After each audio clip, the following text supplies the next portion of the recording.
it fundamentally was a product of the legislators and how the legislative process worked in that era. Add to that the national mood on environmental matters spinning out of the negative period of the Vietnam War. Members wanted to attend to something that was more positive, plus huge public involvement. Yeah, I would share the view that it's the first factor was the people.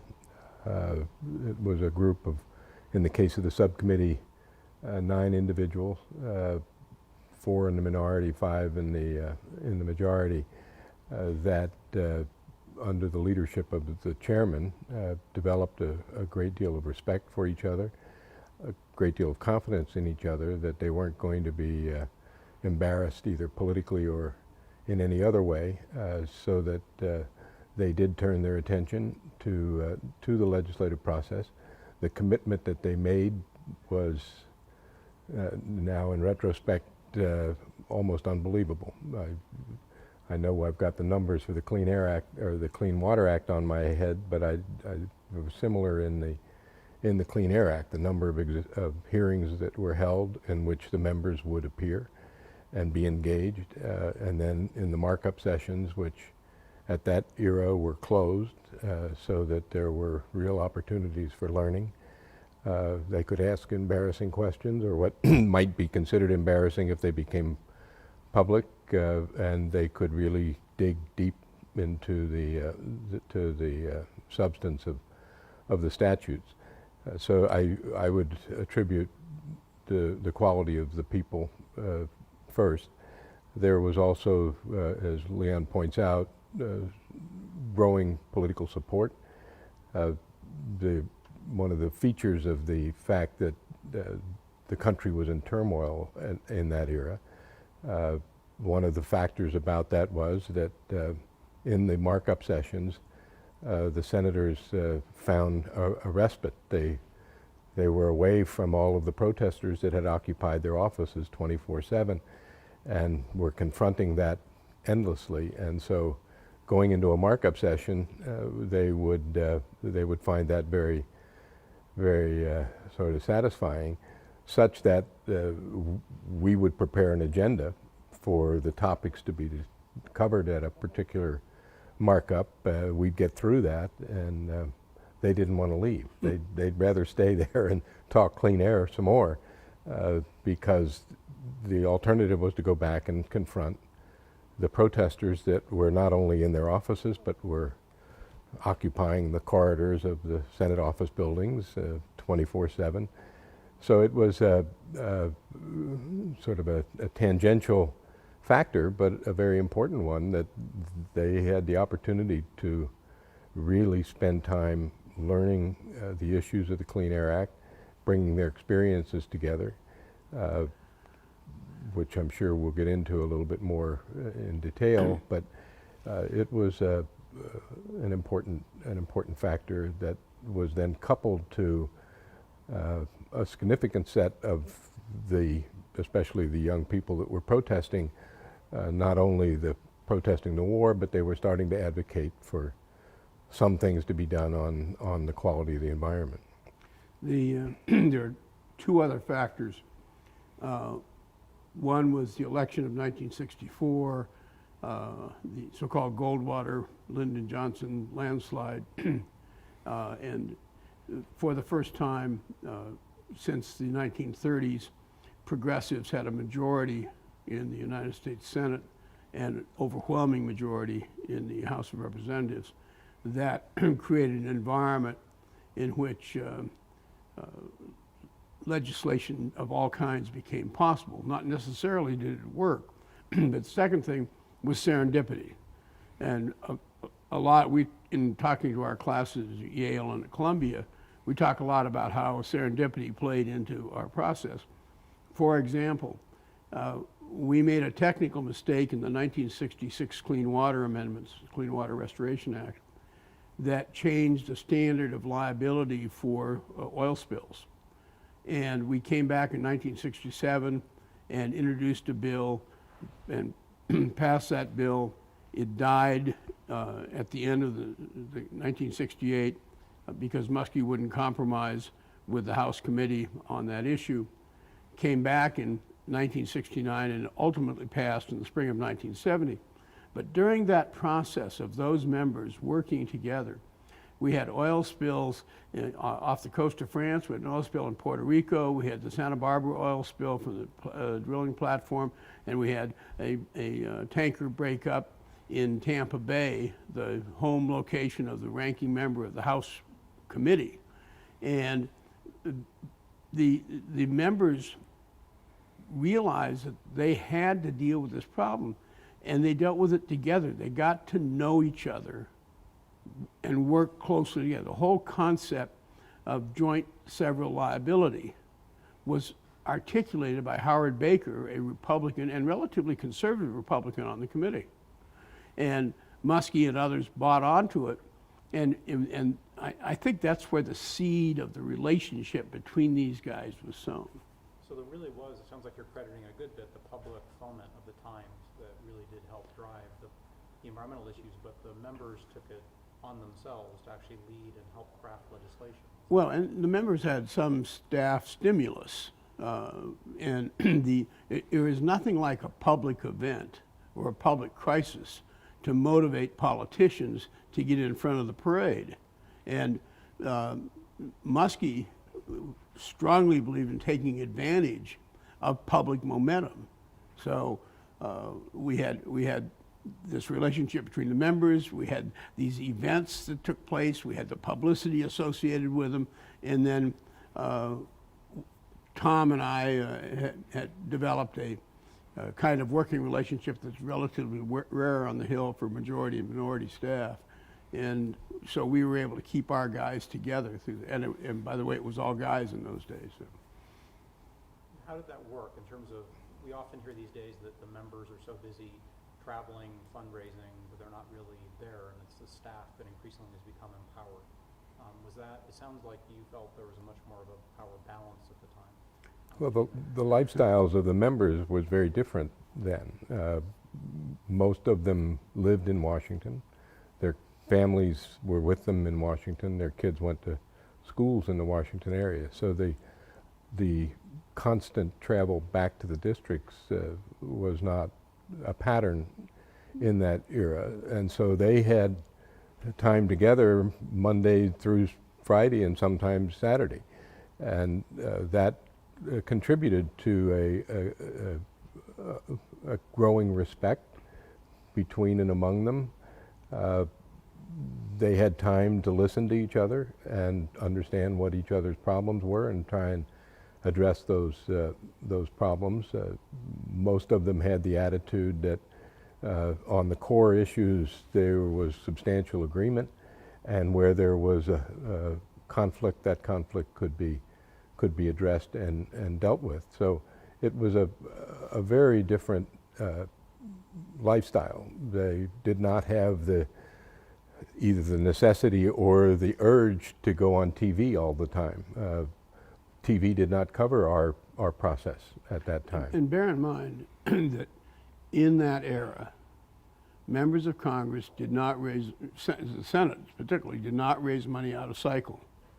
And most members of the Senate didn't campaign until the last 6 months before the election. So they had 5.5 years where they weren't raising money and they weren't campaigning in the way that is happening today. So they had time to attend to the business, to attend hearings, to go out on field hearings, to listen to briefings, and even sometimes to listen to, if not pay attention to, staff. Now, with respect to our role was to find answers to the questions they had and articulate them in form of legislative recommendations. I do not know of a single event in the 12 years I was on the subcommittee where an idea or a proposal or an initiative from the staff went directly into a draft bill. The members always approved everything before it went out. I'm kind of amazed that at that time the members were able to get into the very detailed provisions of the Clean Air Act in particular, which had a lot of technology forcing. It's fairly specific and fairly technical. That's just the nature of the people involved. They cared deeply about it. Can you see that happening today, for example? No, and even going back first to, Before you answer that question, I'm going to want to, I need to change your microphone. It sounds good, but a little bit of interference coming in. I'd just like to get rid of that. So just bear with me 2 seconds. I'm going to clean that up. I knew you were going to screw this up. yeah, Leon's been crinkling the microphone to make sure you're quiet. Right. yeah. We had ways of communicating that either what we were saying shouldn't be said or change the subject somehow. We had ways of acknowledging that to each other during this period, even though we were across a table from each other.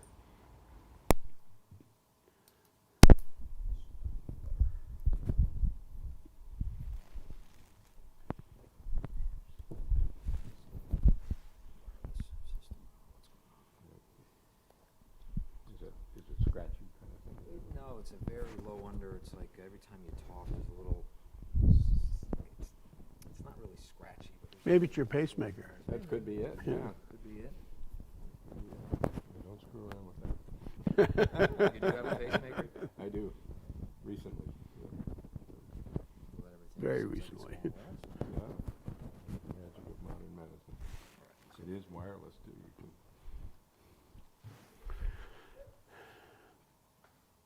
You remember the question? Well, we were. I was. What was the question? Was the Yeah, keep talking a little bit for me. okay? The interaction between the members was very important, and so if you look at, say, the Clean Air Act, you had the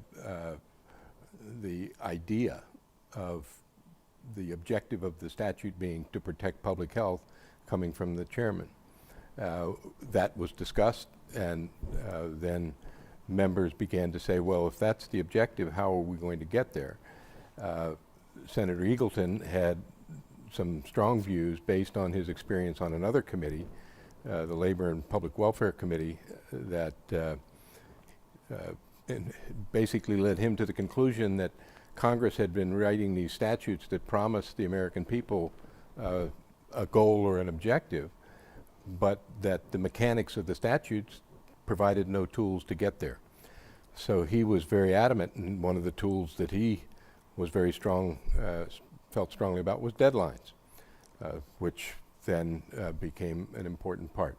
When you then add to that sort of feeding in, Senator Baker is the author of technology forcing, that you had to create technology objectives, and then the private sector would respond with the necessary development of that technology.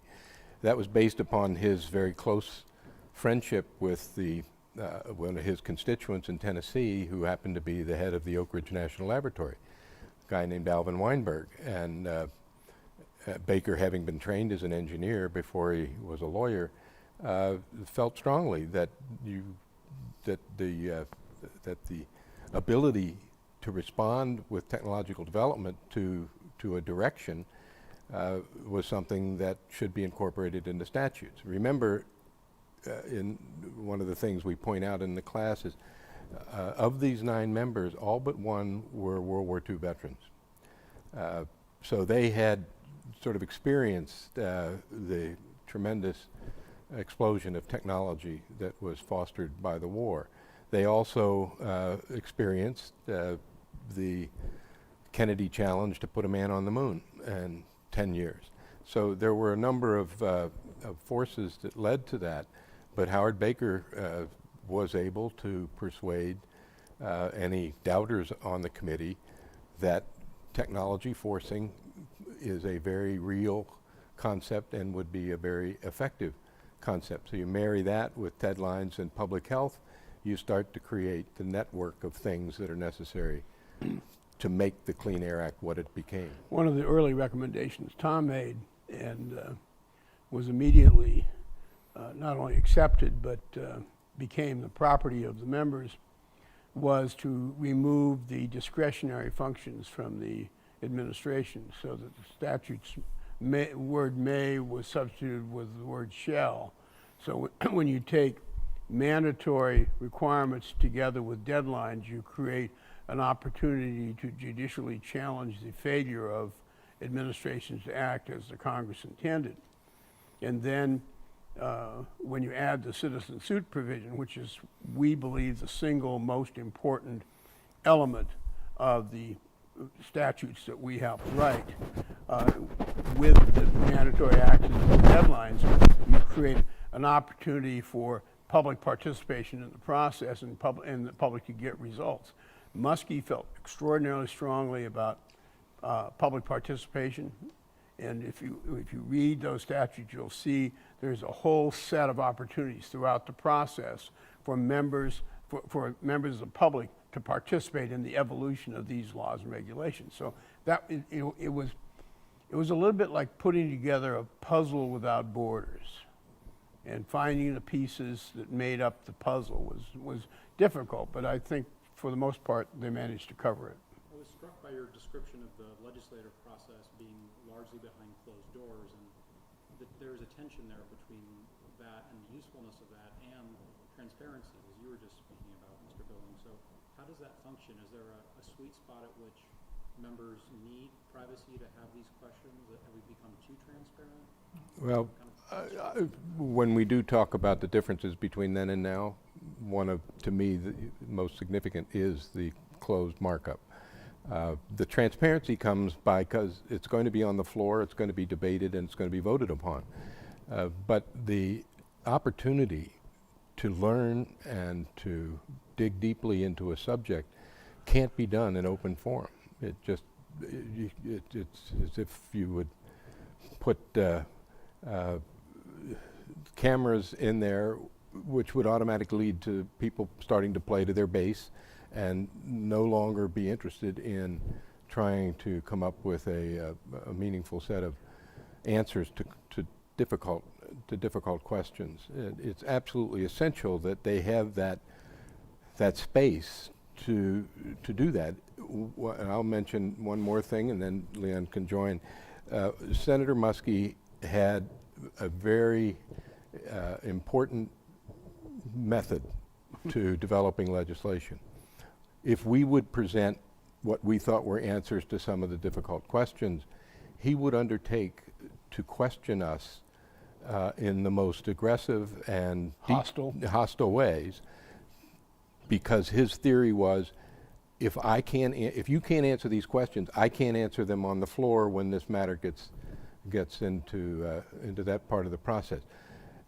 No one could do that if it was an open session and the cameras were there and the base was out there responding.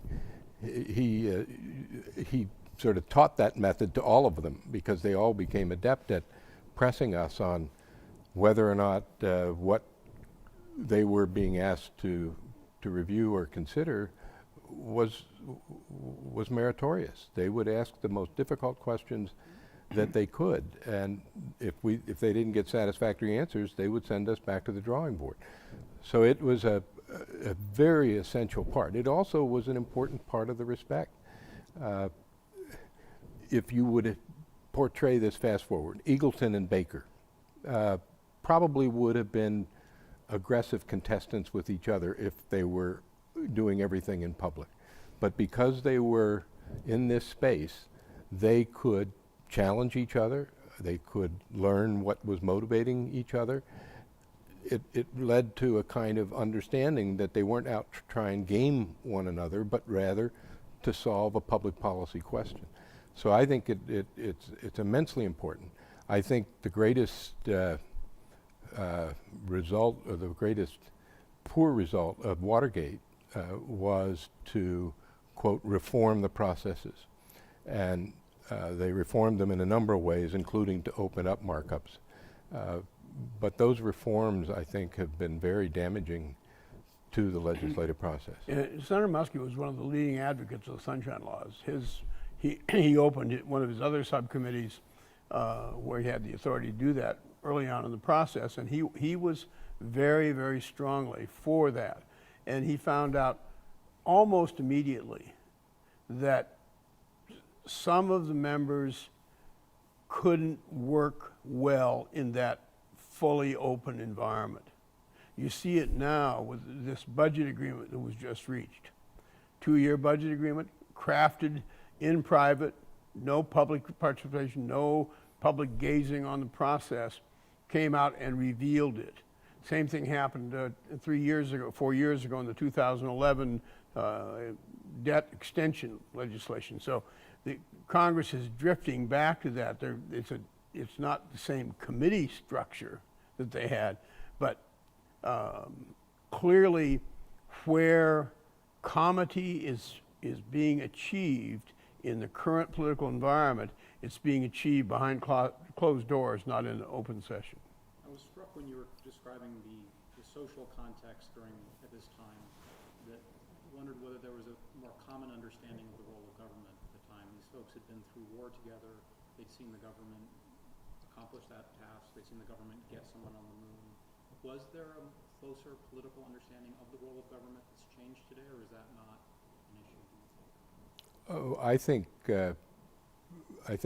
yes, they definitely, I can speak, I think, for that group of 9. They all had a respect for and a recognition of the need for government to do those things which individuals can't do for themselves. The whole premise of the Clean Air Act and the Clean Water Act is that these were problems of such a nature that they required government response. You couldn't use common law nuisance theory to address these kinds of problems. You had to have a vehicle that was, in this case, a government regulatory body to establish those requirements. So, yeah, there was no ideological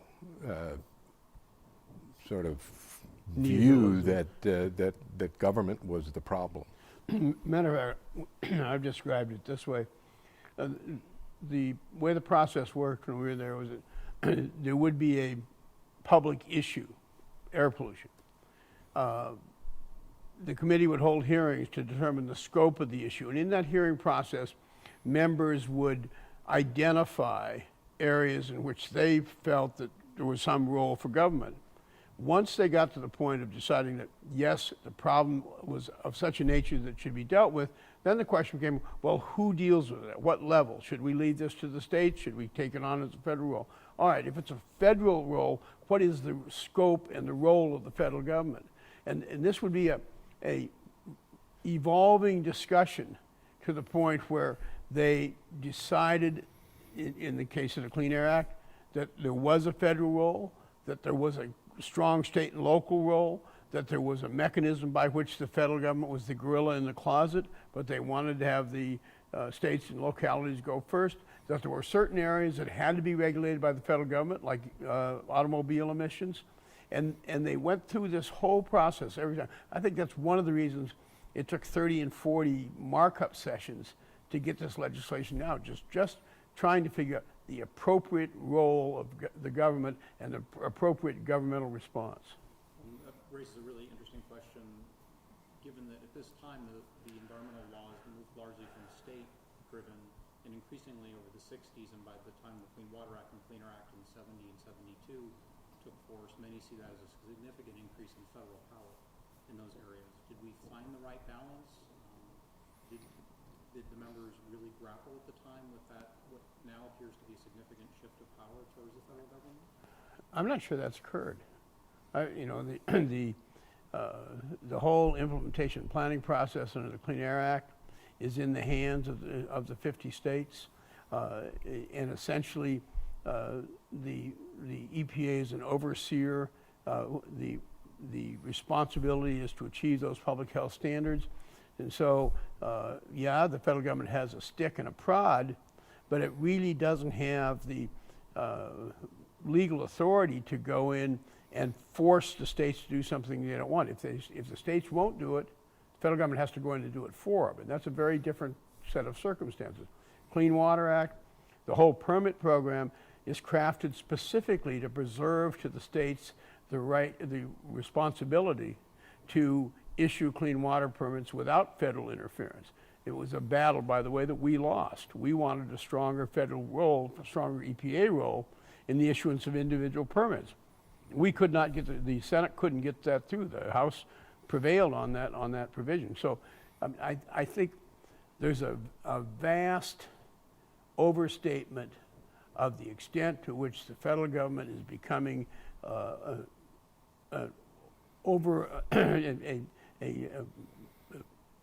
impediment to or an interference with state processes. And I think that's largely a political debate that's not terribly relevant to reality.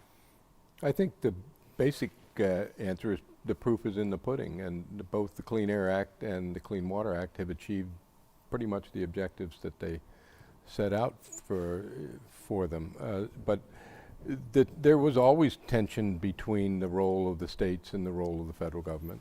The constitutional reach questions, which are, I guess, more contemporary in the case of clean water with Section 404 and the definition of waters of the United States. But that tension produced, I think, important results, and it continues to be a tension.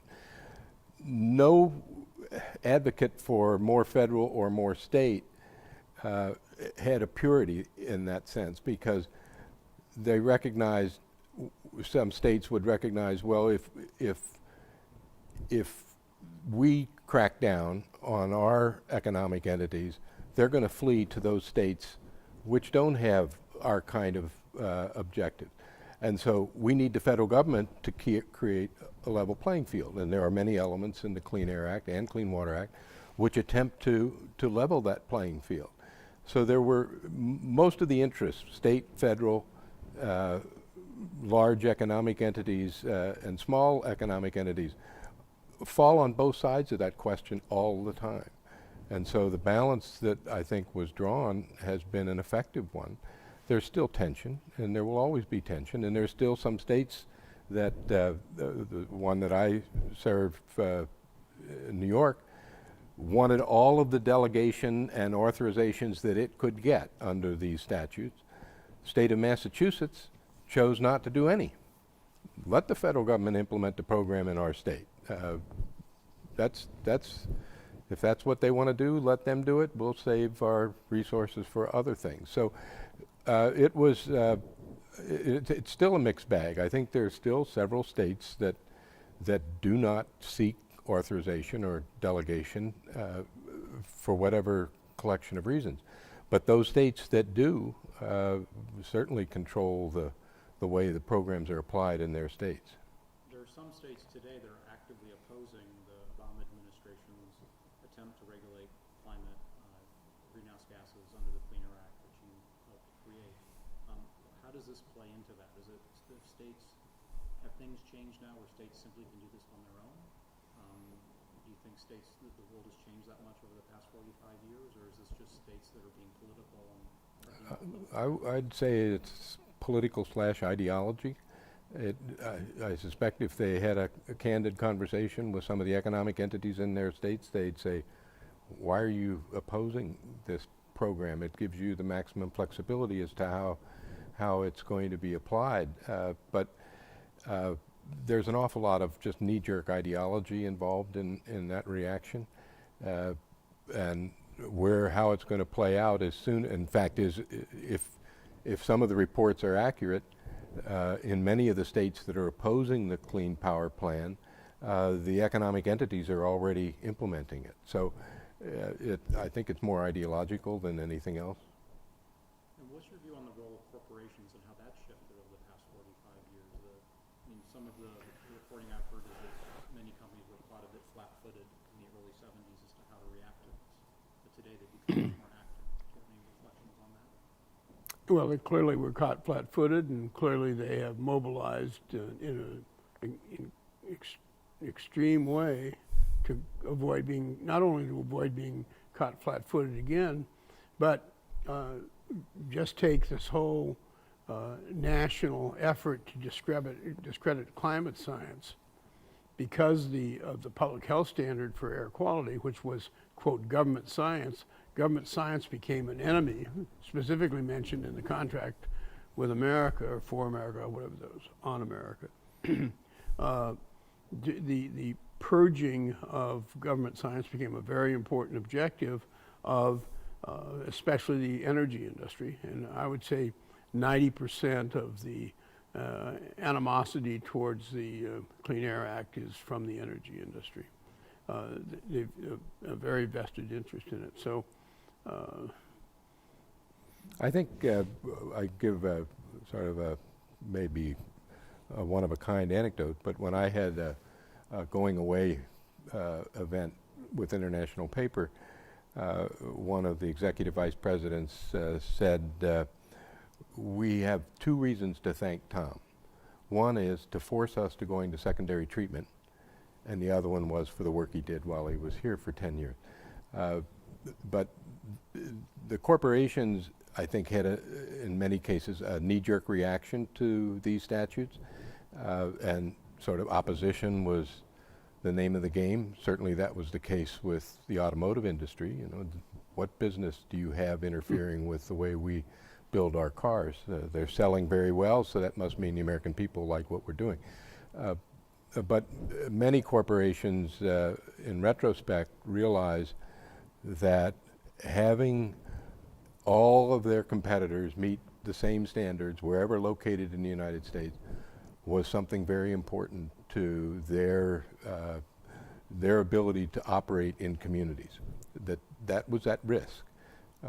Many companies, including the pulp and paper industry, were losing their ability to operate in communities because of the gross pollution that they were contributing. So when these two statutes come along, required them to fix that situation, they became very strong supporters of it. So it's again a kind of tension that has a substantive component and there's an ideological component. And let's add the campaign finance component, Yeah. because of the evolution through Citizens United of the role of corporate and private dollars in our political process. The ideological posture becomes much more center stage, and we don't have a process where money was not the dominant consideration 50 years ago. Money is now the dominant consideration, and one of the reasons we are hard put to suggest any fixes in the current situation is unless there are two things you have to deal with. One is redistricting and the other is money, and neither one of those fall very neatly into a ready solution. It's an interesting set of challenges, but one of the things we certainly agreed on is we would much rather hear from a corporation and representatives of a corporation than we would a trade association. Even then, before I really got up close and personal to the weaknesses of trade associations and why any corporation belongs to a trade association, I'll never really understand. But we preferred to deal with the people that knew their system and knew perhaps how the law would be applied to their situation. We knew that the trade associations represented the least common denominator of their membership, and that was always, if not an ideological position, it was certainly an ill-informed position. So we had that position, and when we would deal with corporations, we would have good, hard-nosed, substantive discussions about how this would apply to them and how they would have to react. So that was something that I think we found, and we also found in a more pragmatic way, that if you could split the corporations up and get differences like oil companies against the automotive manufacturers, that opened space for the path to success. It's interesting to hear the role of corporations and trade associations pollution control aspect were still in their nascent stages at this point. In 1970, there really weren't any. I think the single greatest supporter of what Muskie was trying to do was League of Women Voters. And they made environment a major cause as early as 1968 and continued on through, and were very supportive. We had some support from some old line conservation groups, particularly in the water area, but there wasn't really a organized environmental advocacy effort in Washington until we got into the mid-course correction period, 75, 76, 77. It was interesting. When the committee issued a public document of its intentions on clean air, we were instructed to hold a meeting with many of the involved interests, especially the automotive industry. And it was an open meeting. And there were some young, at that time we were all young, but very young, folks from NRDC that had just been started that came to that hearing. And one of the persons that was representing the automotive industry was one of those guru Washington attorneys named Lloyd Cutler. And he would present us, and he'd say on page 13, between lines 14 and 15, we want you to insert a comma. And he would go through all of these things. And one of the young attorneys came up after the meeting to me and said, wow, he really knows that stuff. And I said, yes, and you're going to have to learn how to do it too. They learned, because I used to characterize the environmental advocacy in that period as God is great, God is good, give us a clean environment.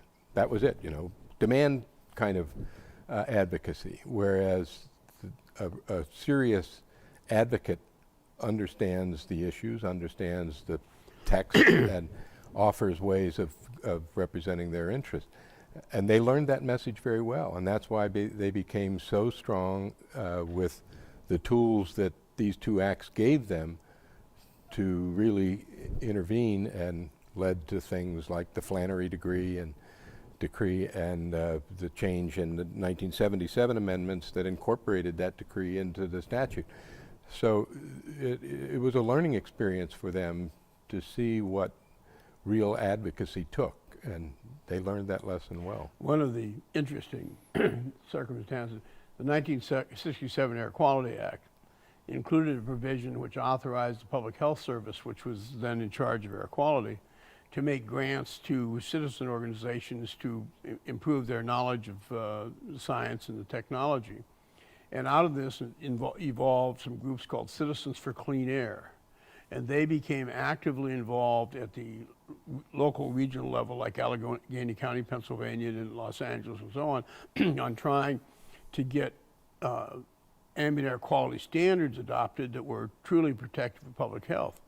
And in some cases, they were extraordinarily successful, so successful that the coal industry, particularly, and the oil industry, cried foul, because the standards were, in some respects, more restrictive than anything at the time that the Public Health Service would have proposed as appropriate standards.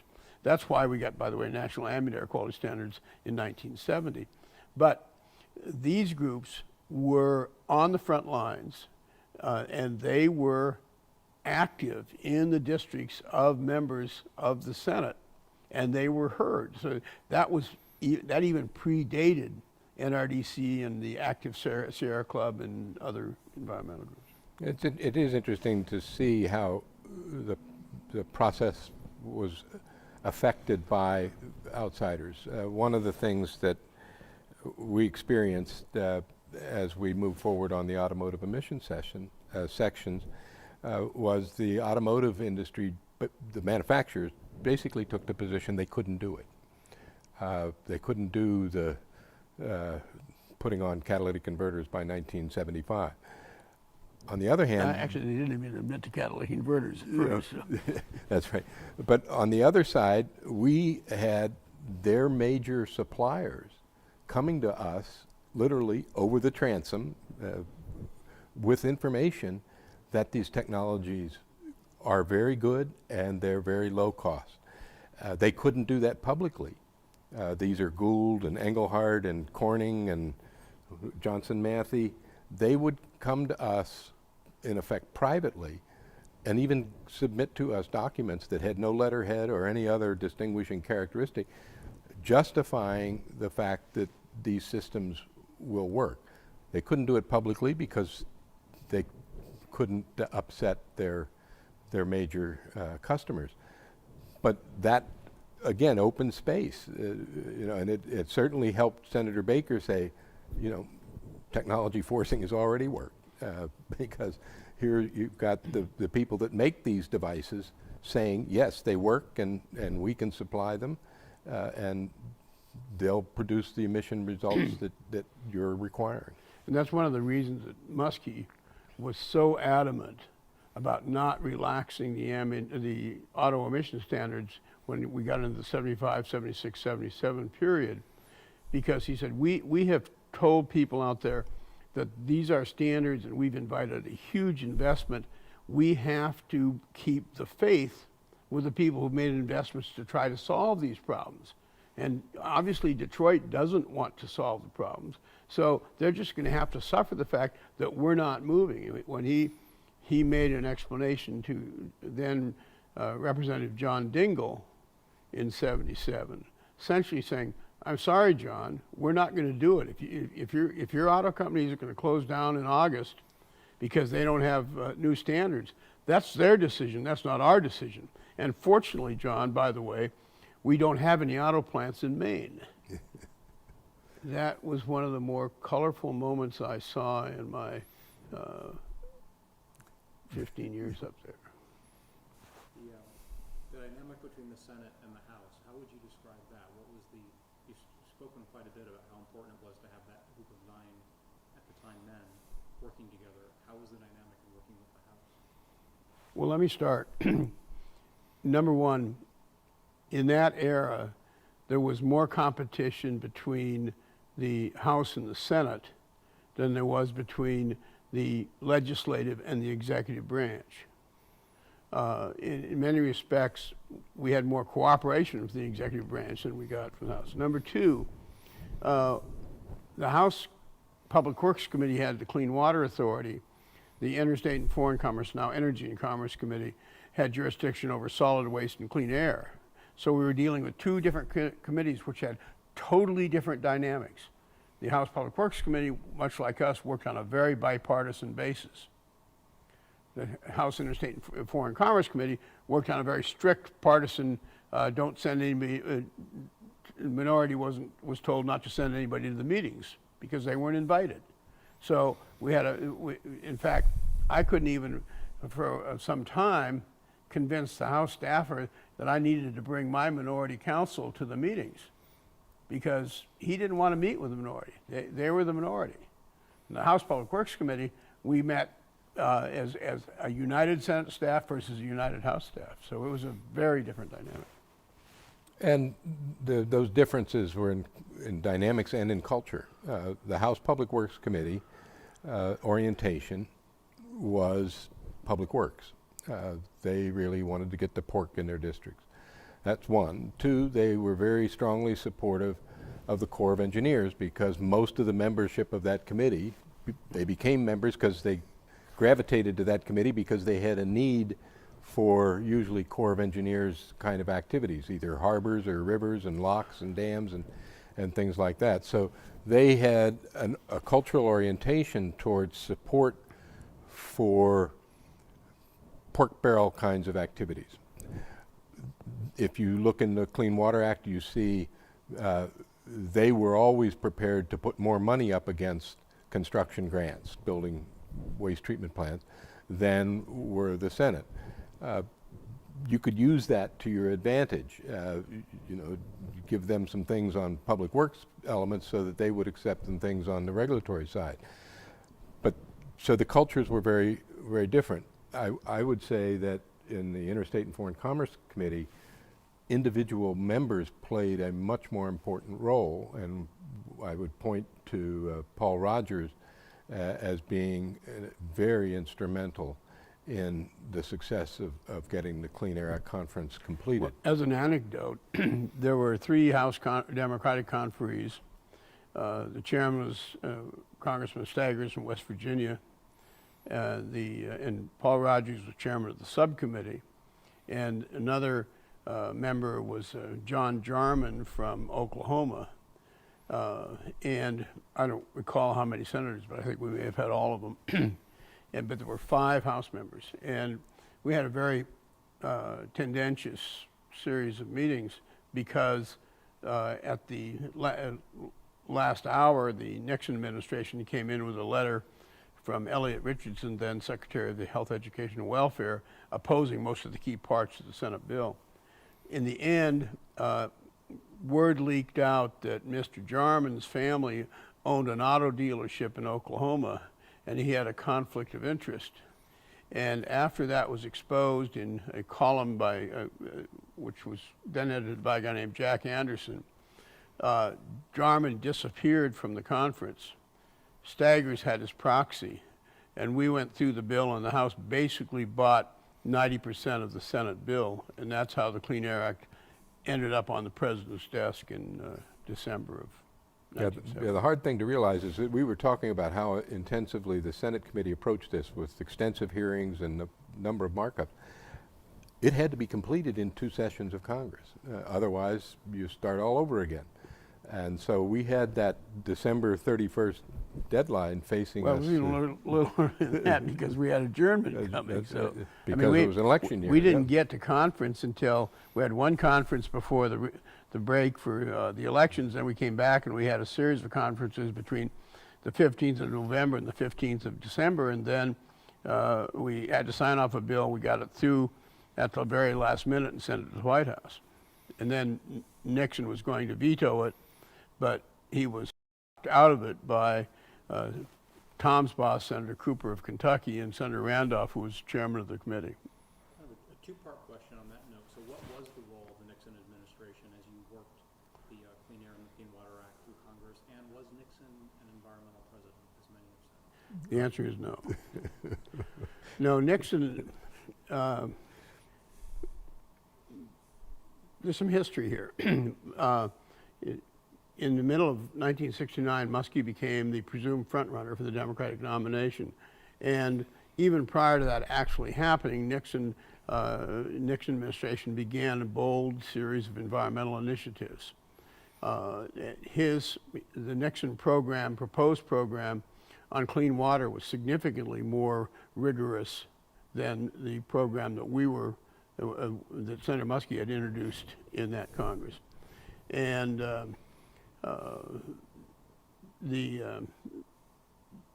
when we and in the Clean Air Act, the same thing was pretty much true, though he backed off some of those proposals.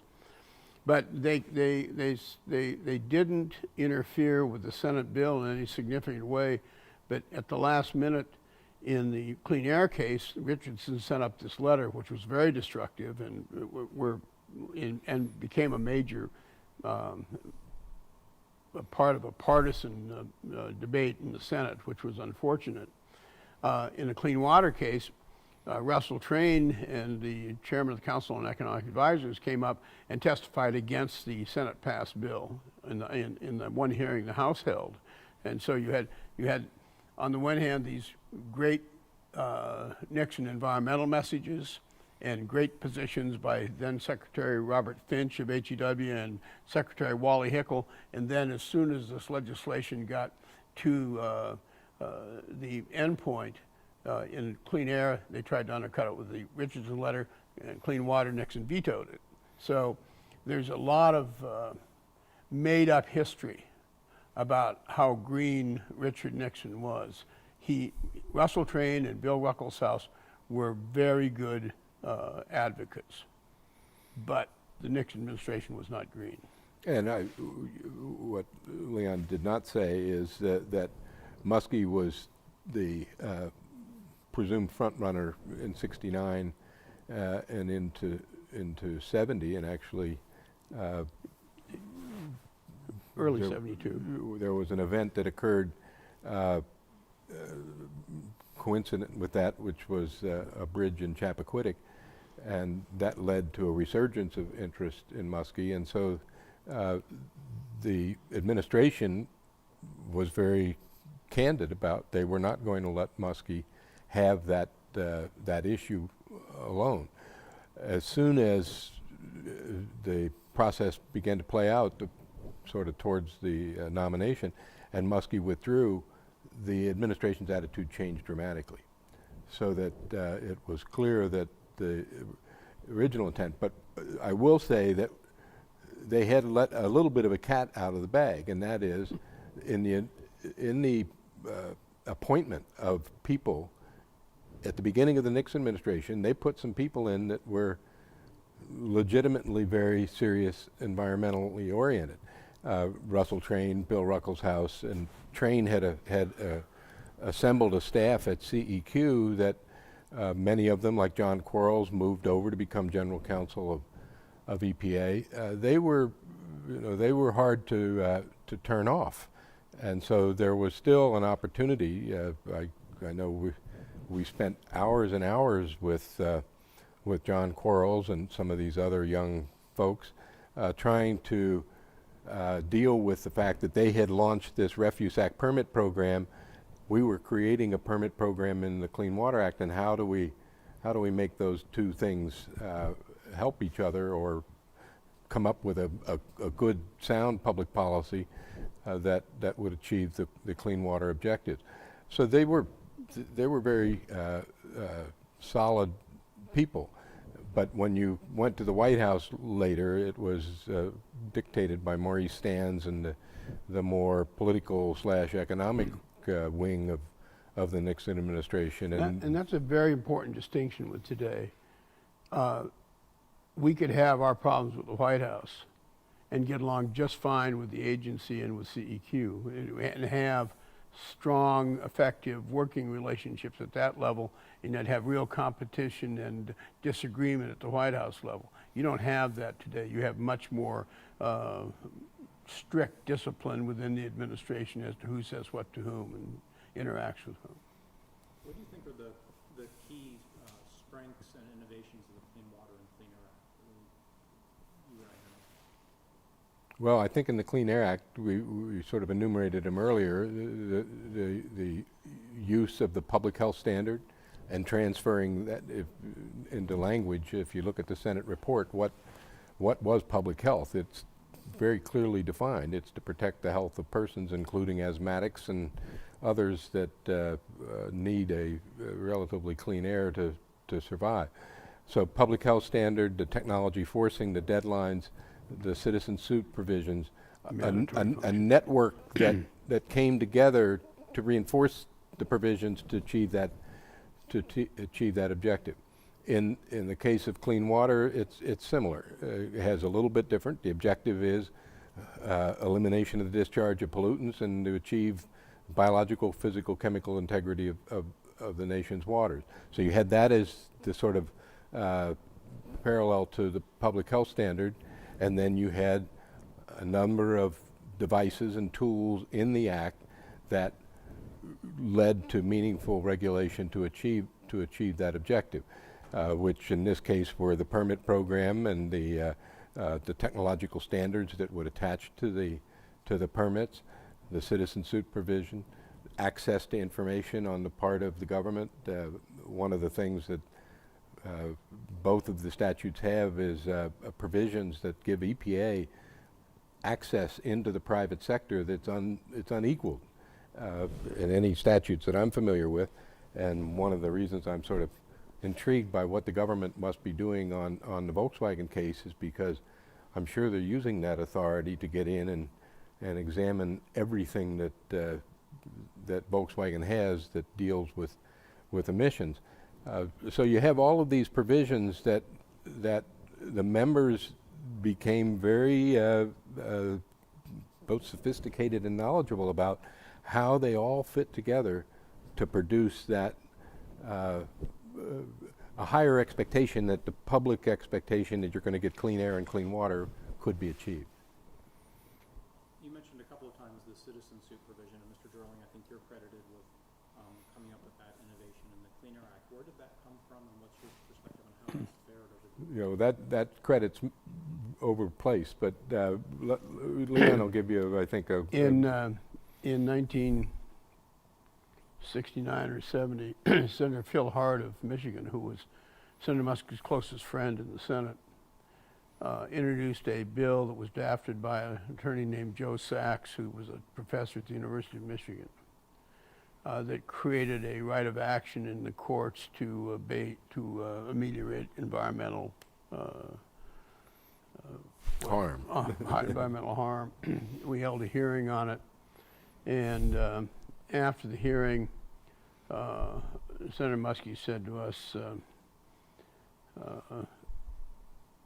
this provision cannot go into law. I'm not going to, after all the work I've done, I'm not going to turn over the decision making on what environmental standards to the courts. These are decisions that need to be made by scientists and engineers and technologists. And so we said, fine. And he said, well, but I've got to do something for Phil. And so once again, we were left with the potato in our hand, and it was warm. And so I turned to Tom and I said, what are we going to do? And he said, well, there's this thing called private attorneys general, which I had never heard of before. Now, you understand, I'm not an attorney, so I have a great advantage. I'm a journalist, so I don't have to know the details.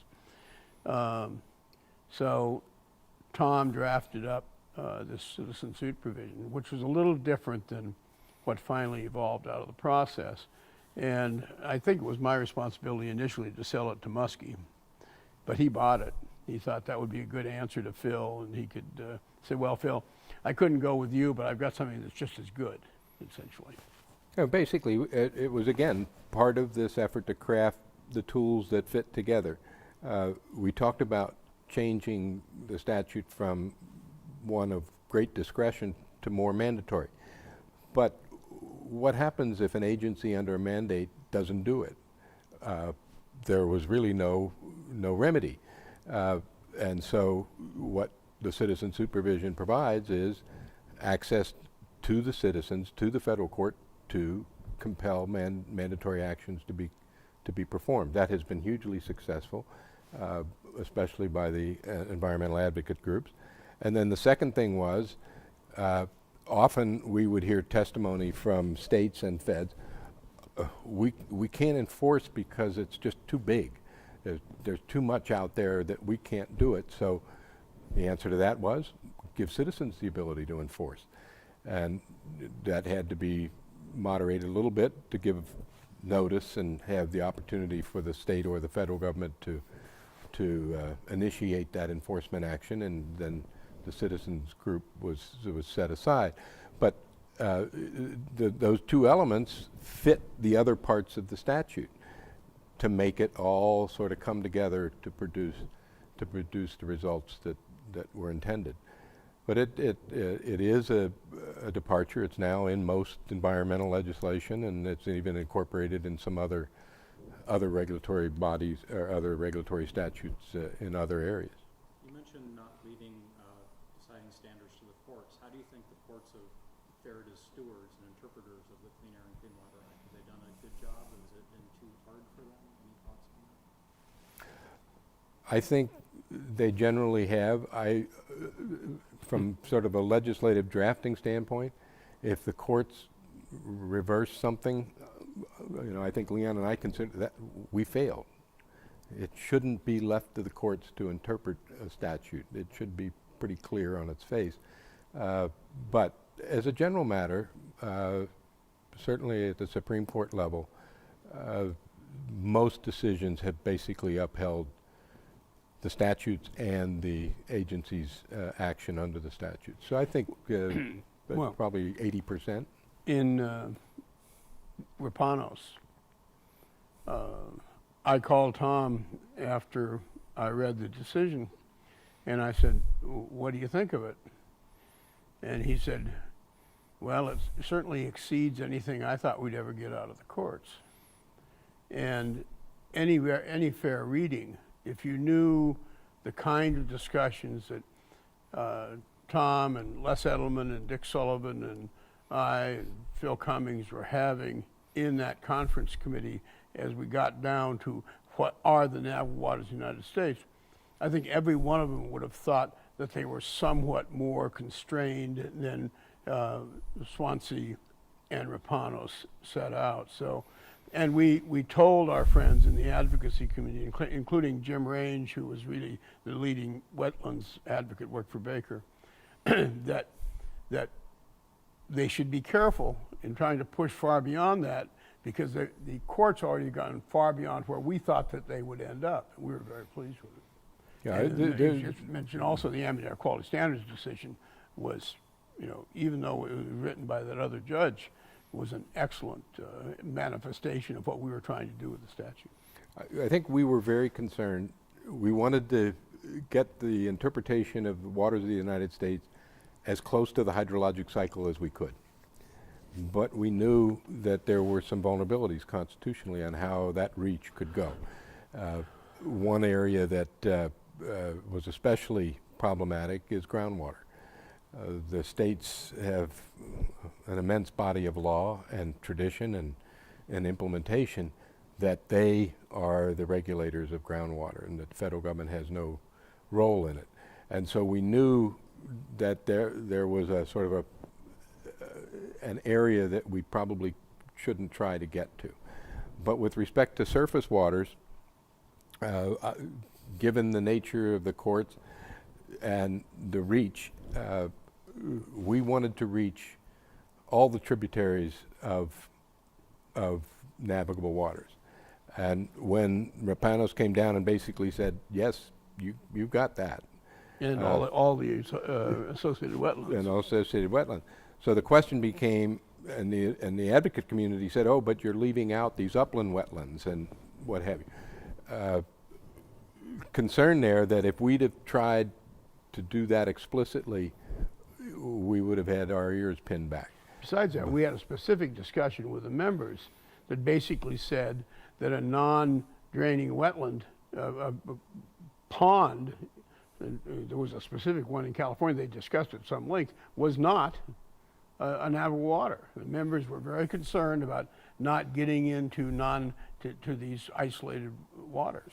So yeah, it was we're pretty pleased. As I said to Leon at that first phone call, I said, I breathed a sigh of relief. I thought that Scalia could have found grounds to really pull it back to only navigable in fact. And that would have really affected the character of the... Back to the birch bark canoe and the log. That would have greatly affected the regulatory structure of 401, 402, and 301, the basic guts of the discharge requirements. How do you think Congress is fared as being stewards of the environmental laws, particularly the Clean Air and Clean Water Act? Well, since there hasn't been any environmental legislation since 1990, I guess they're good stewards because they haven't they haven't changed it. But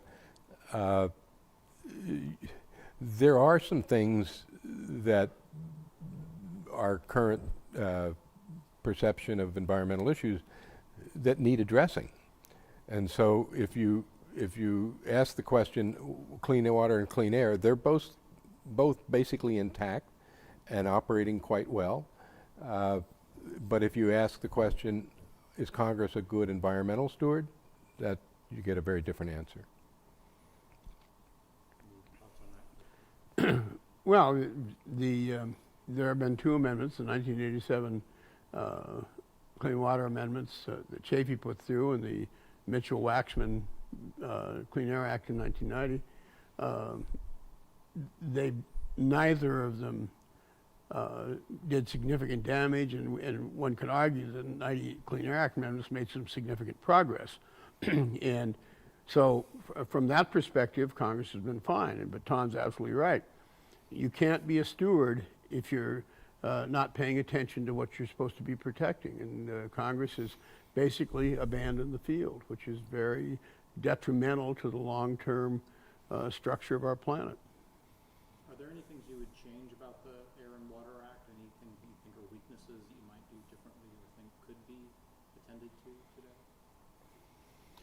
I think I would answer it not so much within the text of each of those, but I think there needs to be some integration of the entirety of the regulatory environmental structure, environmental statutory structure. I guess I'd answer the question this way. When I went to DEC in New York, if I'd have known I was going to stay there 7 years, I probably would have changed the structure of implementation. Right now, the federal government is organized on an air program, and the subsections of the air program are contained in there. The water is a set of bureaus and groups dealing with different aspects of the statute. RCRA the same, Superfund the same. So what you've got is you've got what typically are called silos of implementation. Having had the experience in the private sector, we would look at a pulp and paper mill not as a source of air pollution or a source of water pollution or a source of hazardous waste. We would look at it as a system. What's the best way to contain all of the possible releases from that system to the environment? And when, for instance, I'll give an example.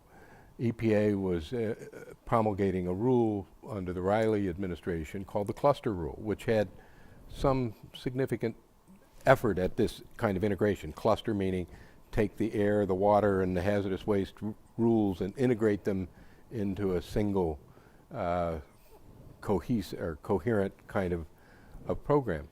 But at the same time they were doing this, they weren't really taking advantage of the concept.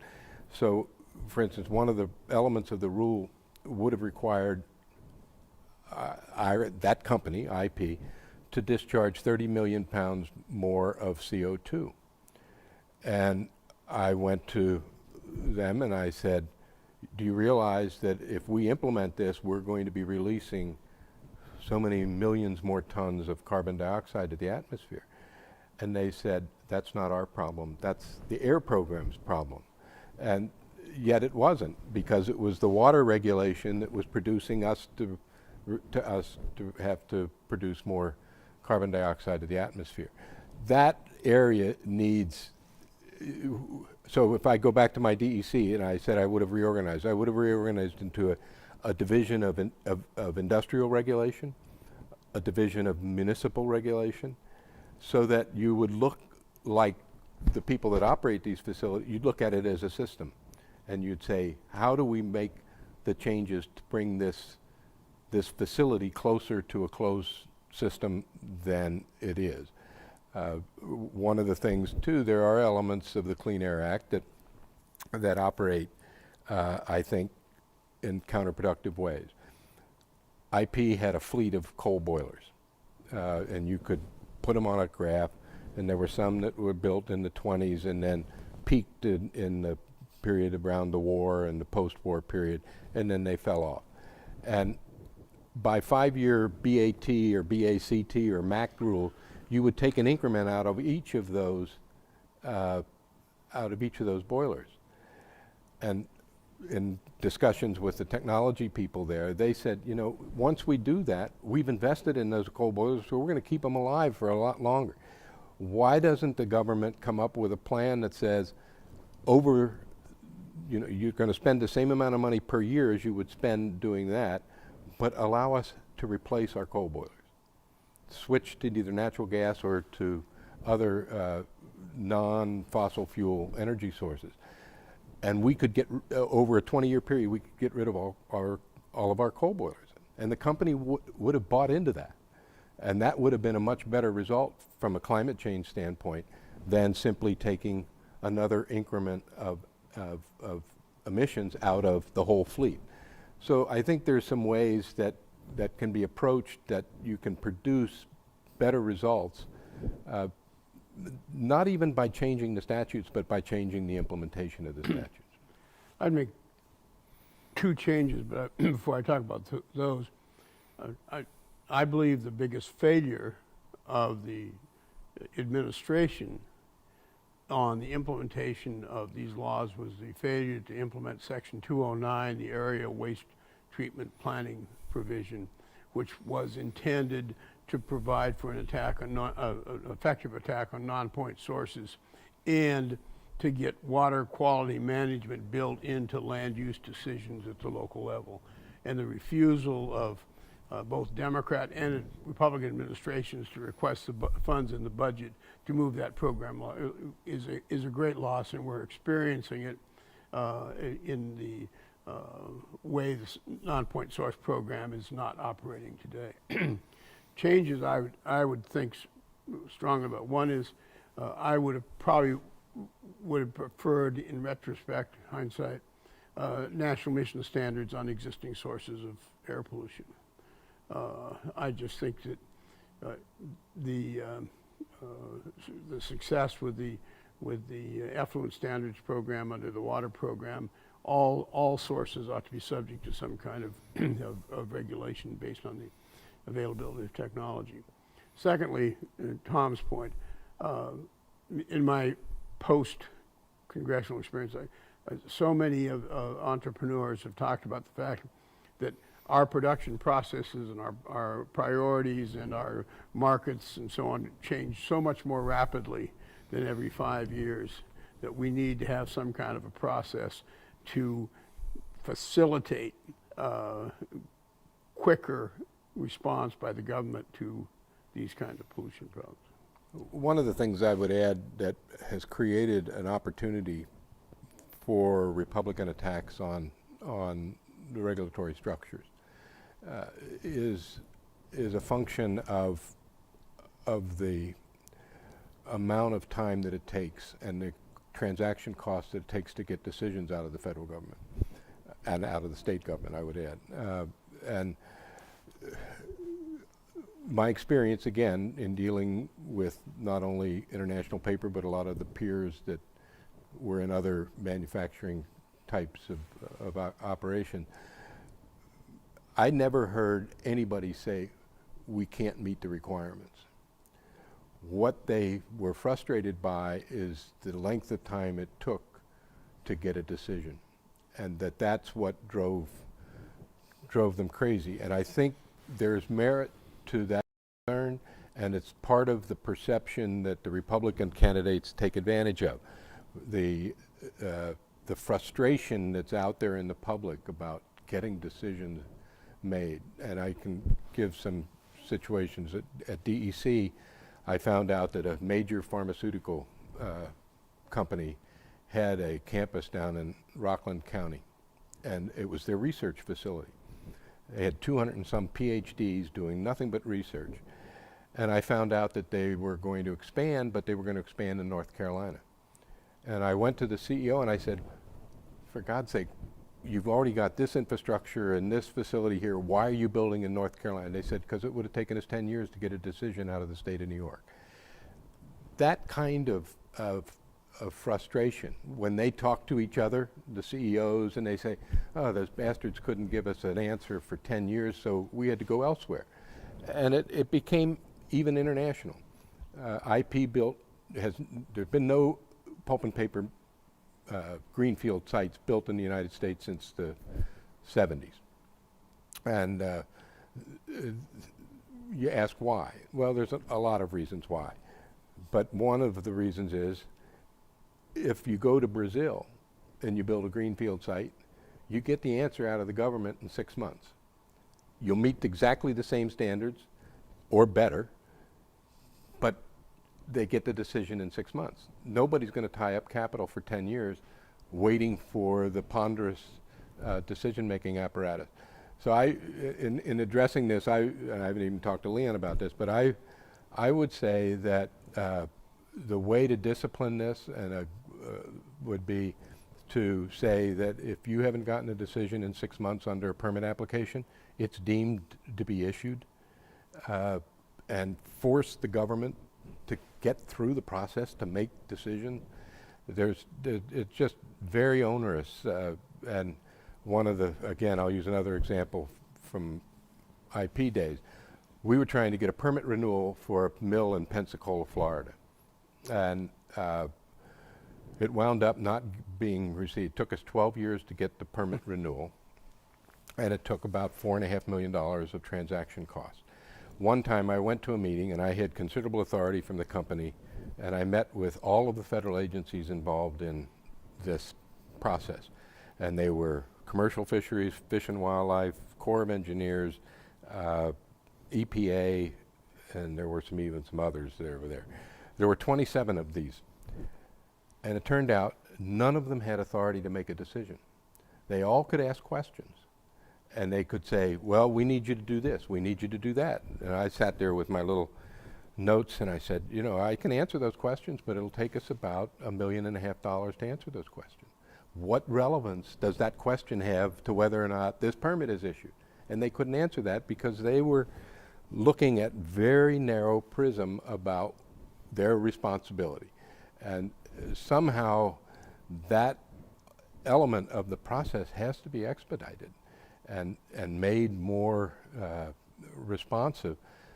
And I think if you had that, a lot of the opposition to regulation and to sort of environmental objectives would go away.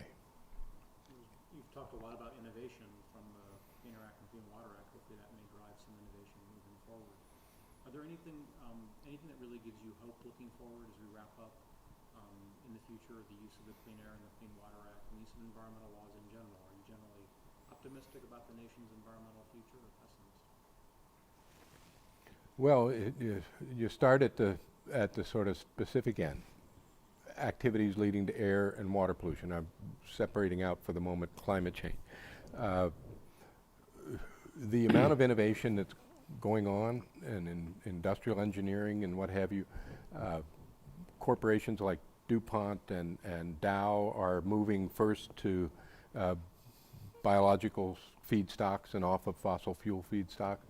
They've gone to tertiary containment of all problematic chemicals.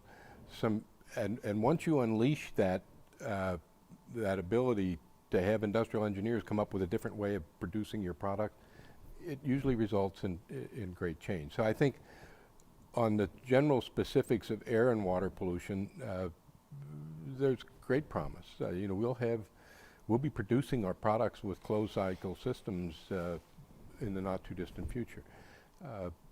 But on the larger issues of can we wean ourselves of fossil fuels and get to alternative energy, there's a lot of work to be done there. Well, I'm not optimistic politically at the moment, but one of the things that you really appreciate and find rewarding in teaching, as Tom and I have for the last couple of years, is there's a whole generation of people out there who think the environment belongs to them. And they think they're entitled to a clean environment.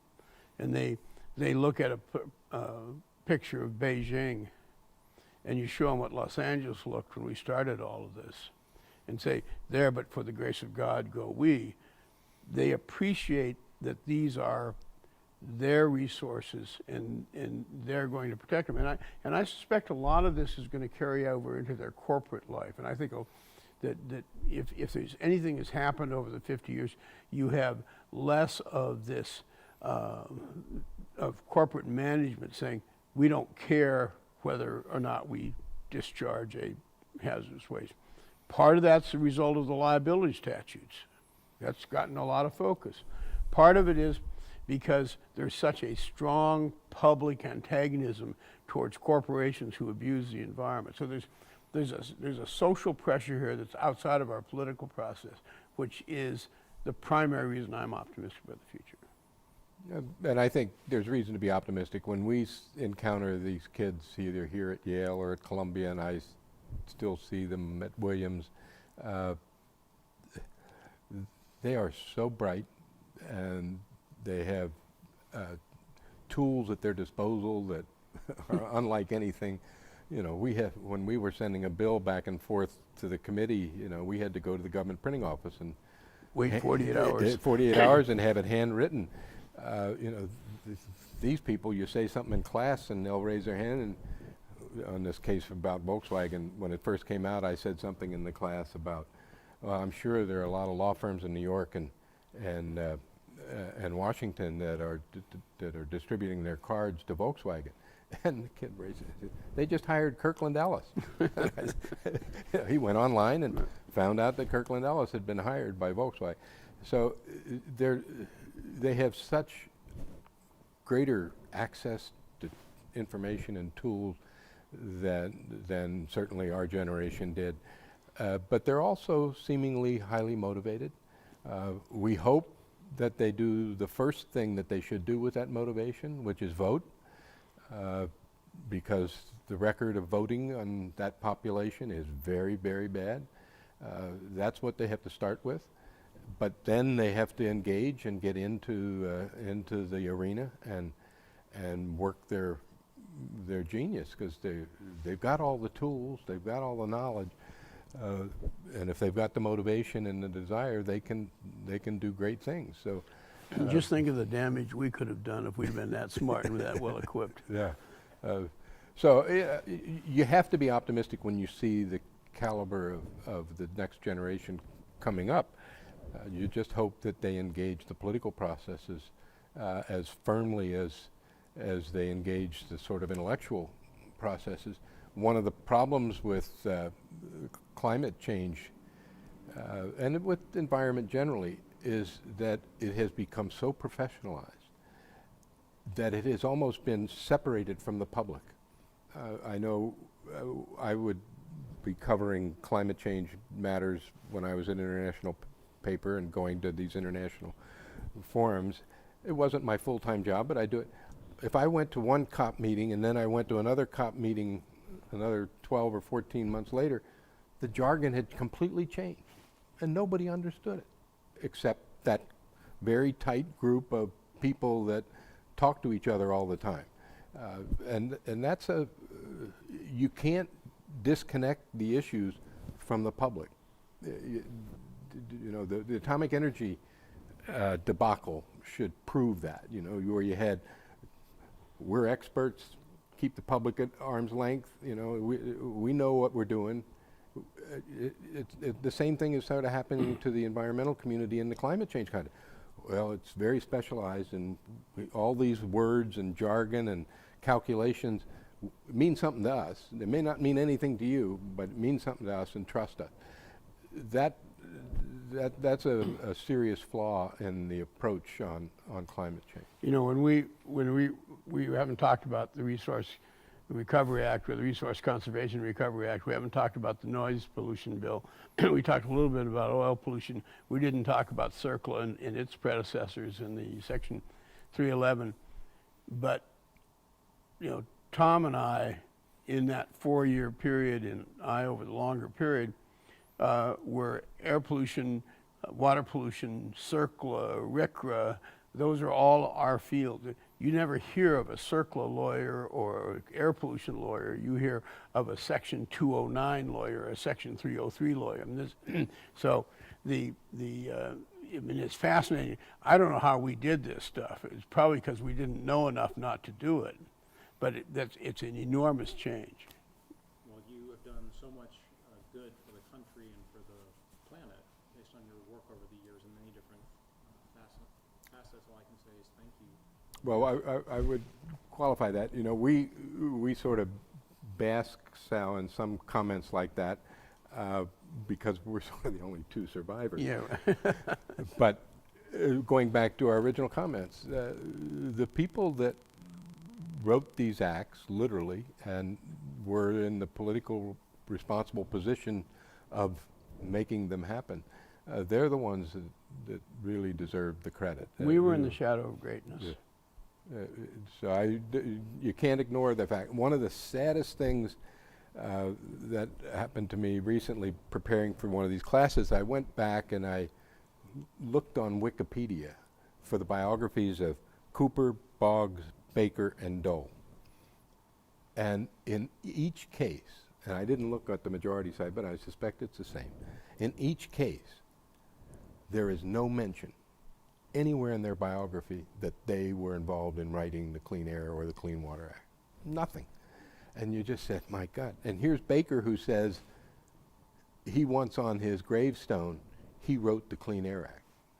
So there's something amiss when the people who actually did this aren't even recognized as having done it to history or to these biographies that exist out there. That's very sad. Well, thank you for doing the service and helping to correct the record, and we'll do our part to see if we can do the same. Thank you. Thank you, gentlemen. Okay, thank you. Is there anything else? We're still running. Is there anything you wanted to add or anything you wanted to put on the record? No, just make sure that Nixon doesn't get the credit for any of this stuff. Make sure that he is recorded as having vetoed the Clean Water Act. Many people don't mention that. It's funny how many people don't. I don't think many people know that. Well, you know how we got into this class. It just doesn't need to be on camera. We did a forum at Harvard with all these top-notch environmental lawyers put together by Richard Lazarus and Jody Freeman. And we were appalled by the lack of knowledge of how all this stuff evolved. So I talked to Tom. I said, and a friend of ours who's a law professor at St. Louis University said, well, do a syllabus. I said, what's a syllabus? Tom said, I know what a syllabus is. So we went to work putting this together because we thought it was important that somebody actually record the origins. And so now on the digitized at Columbia University are the 13 lectures that we gave on this subject, plus a huge number of the memos that I wrote and the transcripts from the executive session and so on. So at least if anybody's interested in the future, they can find it. Incidentally, we were talking about transparency and the markups. The markups were transcribed, and they resulted in a public document. Unfortunately, those public documents went to the archives, and nobody even knows they exist. But Columbia took them, both Clean Air and Clean Water, and digitized them. So they're available to the world now. The transcript of the... Between that and the Muskie Archives at Bates College, if anyone's interested in the history and the evolution of these laws, other than the wonderful representations that Tom and I make in our class, they should go to these archives. And we're trying to help on that score as well. So you I think, are the 20th and 21st folks we've talked to. So we did talk to Russ Train. Good. And You got him? Good. and Bill Riley a little bit later, but those folks. So they're. And you talked to George Mitchell, right? We did. I just Good. met a week Good. ago. Yeah, the interesting thing is, when you get to Bill Riley, ask him about his work at CEQ when he was just an initial staff person with Russell Train, because that group of people were very good, and they did some important things. And so don't let him, because he's about the only one left. I mean, John Quarles is dead, Tim Atkinson's dead, Russell Train is now dead. So there is an element there that's hard to recreate because there are very few people still around that. Didn't we decide Bob Dole and John Tunney are the last two living members of the committee? And Bob Dole's the only one left from the Clean Air Act. Yeah. I think. So yeah, it's quickly receding. Yeah. Well, we started this. Yeah. Good. All right. Well, good. Thank you.